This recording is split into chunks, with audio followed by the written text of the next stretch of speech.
Hello students, welcome again. और आज की इस वीडियो में बच्चों डिस्कस करेंगे वर्कशीट 7 फॉर क्लास 7। ठीक है। और विषय क्या है? हिंदी। और हमारा जो चैप्टर है वो कौन सा है? अध्याय दादी माँ। तो ये हमारा अध्याय कंटिन्यू है। और ये जो वर्कशीट है आपकी शिक्षा निदेशालय की तरफ से 15 अक्टूबर 2020 के लिए शेड्यूल की गई है। आपको क्या करना है? ये गद्यांश दिया गया है दादी माँ अध्याय से, इसको ध्यानपूर्वक पढ़कर पूछे गए प्रश्नों के उत्तर देने हैं। एक दिन दोपहर को मैं घर लौटा। इसमें लेखक जो है अपनी दादी माँ को याद करते हुए आगे बता रहा है। एक दिन दोपहर को मैं घर लौटा, बाहर दादी माँ किसी पर बिगड़ रही थी यानी किसी पे गुस्सा हो रही थी। पास के कोने में दुबकी रामी की चाची खड़ी थी। तो पास में वो किस पर बिगड़ी हुई थी? रामी की चाची। ठीक है।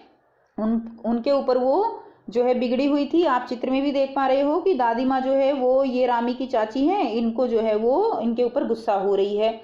और वो रामी की चाची वो किस तरह हाथ जोड़कर दुबक कर खड़ी हुई है। सो ना होगा धन्नो। आप देखो यहाँ पर रामी की चाची का नाम क्या है? उनका नाम है धन्नो। ठीक है। अब सो ना होगा धन्नो, रुपए में सूद के आज दे दो। ठीक है। तेरी आंख में तो शर्म है नहीं। तो जो दादी माँ हैं वो जो है रामी की चाची को कह रही हैं कि जो तुमने मुझसे पैसे लिए हैं उनको वो मुझे कैसे चाहिए? ब्याज के समेत चाहिए, और तुम्हारी आंखों में शर्म नहीं है। यानी यहाँ से पढ़कर हमें क्या पता चल रहा है कि जो रामी की चाची धन्नो है उन्होंने जो दादी हैं उनसे पैसे लिए हैं। ठीक है। और अब वो उनको वापस नहीं लौटा रही हैं। मांगने के समय कैसे आई थी? तो दादी माँ उनको कहती हैं कि जब तुम्हें ज़रूरत थी तो तुम जो है कैसे मांगने के लिए आई थी।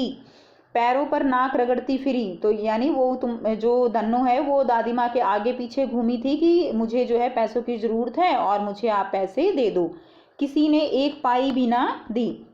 ठीक है। तो वो औरों के पास भी गई थी धन्नो, लेकिन किसी ने भी उनकी सहायता नहीं करी और दादी माँ ने उनकी सहायता की थी। तो अब वो सारी बातें दादी माँ जो है उसको सुना रही है। अब लगी है आजकल करने, फसल में दूंगी। अब क्या तेरी खातिर दूसरी फसल कटेगी? दादी माँ कह रही हैं कि अब जब मैं मांगने के लिए आई थी तब बात और थी, और अब देने की बात आई है तो किस तरह से जो है आनाकानी कर रही है कि आज दूंगी, कल दूंगी, फसल कटेगी तब दूंगी। तो दादी माँ कह रही है कि ये बहाने जो है ये तुम जो है बनाना बंद करो। और अब क्या तुम्हारे लिए कोई दूसरी फसल कटेगी? यानी क्या कोई दूसरी फसल कटेगी जब तुम पैसे दोगी? यानी फसल तो कट चुकी है। ठीक है। तो इस तरह से दादी माँ उनको जो है यहाँ पर गुस्सा करते हुए दिखाया गया है।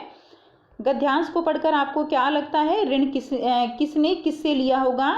जो है गद्यांश को पढ़कर हमें लग रहा है कि जो ऋण है बेटा वो किसने लिया है? रामी की चाची ने लिया है। और यहाँ पर आप साथ में लिखेंगे और दादी माँ से लिया है। ठीक है ना, ये जो है नहीं लिखा गया। और दादी माँ से लिया है, इसमें लिखा है ना किससे लिया है? और दादी माँ से लिया है। तो ऋण जो है रामी की चाची ने लिया है और दादी माँ से लिया है। चलिए अब देखिए नेक्स्ट क्या है। दादी माँ किस पर बिगड़ रही थी? दादी माँ रामी की चाची। तो आप बच्चों नाम भी लिख सकते हो, आपने नाम पढ़ा ना धन्नो। तो जो दादी माँ है वो रामी की चाची धन्नो पर बिगड़ रही थी। ठीक है।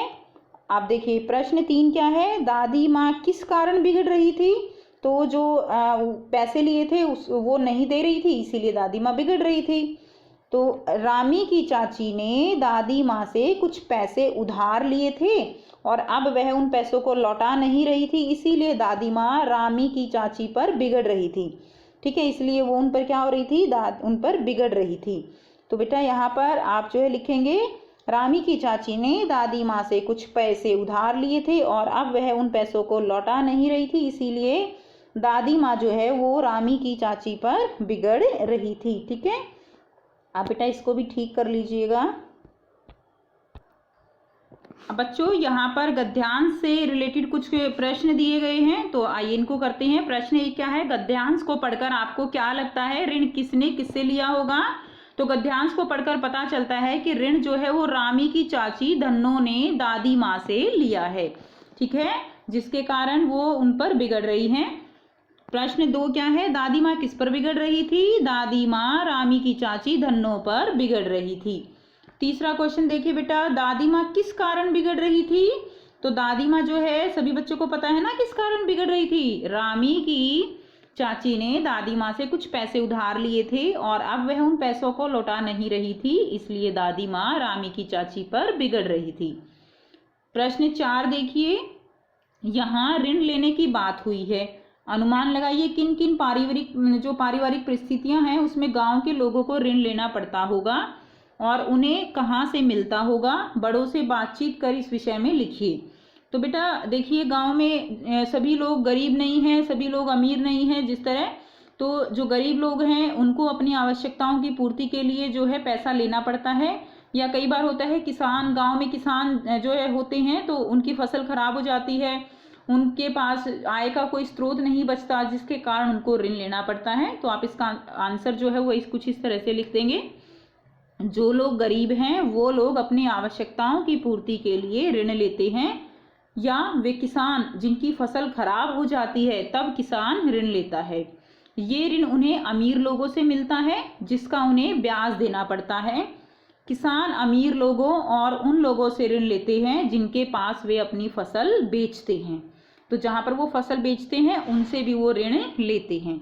तो ये थी बच्चों आपकी आज की वर्कशीट।